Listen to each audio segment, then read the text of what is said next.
Nick Castellanos is off to a really strong start in 2025 after what was a tepid beginning to 2024. What's been the difference for Castellanos this year compared to last year? Let's talk about it next right here on the PHLY Phillies podcast. Nick Castellanos has been awesome in 2025. He's been one of the best hitters in the Phillies lineup, one of the most consistent hitters in the Phillies lineup through the first 17 games of the season. And in fact, through those first 17 games, Castellanos is hitting above 300 with a .532 slugging percentage and a nearly .900 OPS. He's got 3 home runs to begin the year and 8 extra base hits in his first 62 at-bats. He's also only struck out 11 times this season. And if you want to play this game, and it is hypothetical, if you take out the 5 strikeout night that he had against the Atlanta Braves last week, he has just 6 strikeouts over a 16-game stretch. He also has 5 multi-hit games already and has a hit in 12 of the 17 games the Phillies have played. He's also been on base 13 of those 17 games.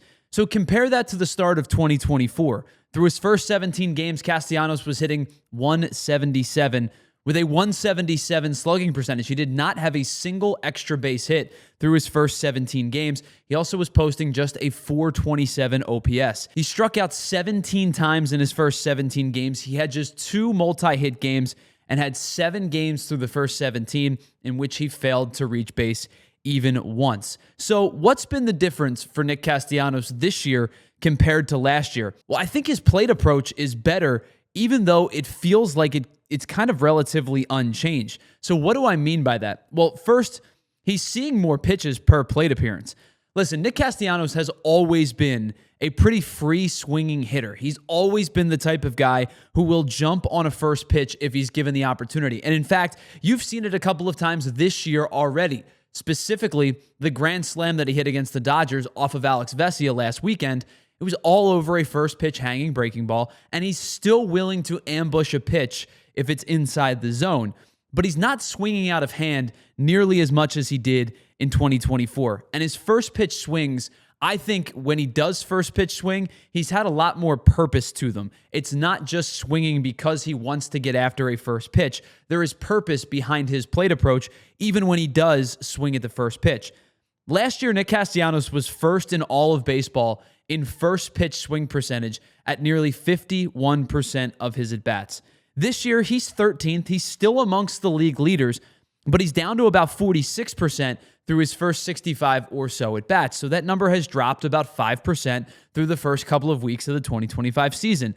Because of that, I think in part at least, this is why his chase rates have gone down pretty substantially through the first 3 weeks. He's down about 7% through the first 17 games. He's gone from the 5th percentile last year in chase rate to the 33rd percentile in the early portions of this season. He's also not whiffing as much because he's not swinging at breaking balls out of hand, specifically the slider down and away or the curveball down and away nearly as frequently. His whiff rate is 28%, which is down slightly compared to the 30% that it was a season ago. When he's not chasing, especially early in the counts, this is what is leading to Nick Castellanos seeing more pitches per plate appearance.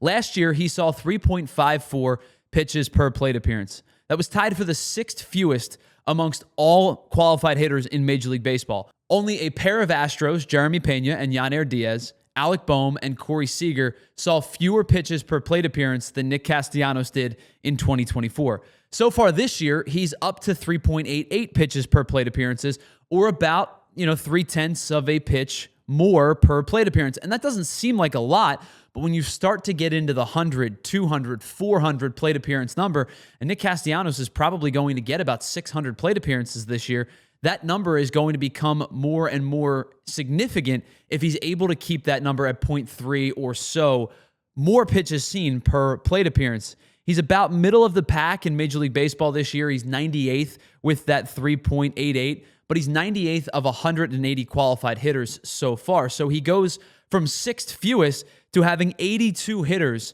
have more or fewer pitches seen per plate appearance than what Nick Castellanos has seen through his first 17 games. All of this, I think, especially seeing more pitches and getting ahead in more counts, have forced pitchers to come into the zone more frequently against Nick Castellanos. And we all know that's where Castellanos does his damage, especially on fastballs and hanging breaking balls. So far this season, he has the 18th best slugging percentage against four-seam fastballs in all of baseball, just shy of 900. He's hitting .421 off of four-seam fastballs this year. He's tied for 5th in run value on four-seamers with a 5 through 17 games, and his expected batting average on those four-seam fastballs is .423. His average is .421, which means he's not getting lucky. He's not cheating into hits. He's not finding soft spots in the outfield. He's not hitting bloops. He's hitting the ball hard, and he's hitting the ball consistently against four-seam fastball, and that's telling by the fact that his hard hit percentage on those pitches is nearly 59%. And because of all of this encompassing, putting it all together, Nick Castellanos' squared up percentage, his hard hit percentage, and his average exit velocity have all gone in the right direction to begin the 2025 season. Listen, I'm not sure if Nick Castellanos continues at this torrid pace for 162 games, but I do know he's been able to continue to be himself at the plate while making minor plate adjustment tweaks, and that has made significant differences in his early season results.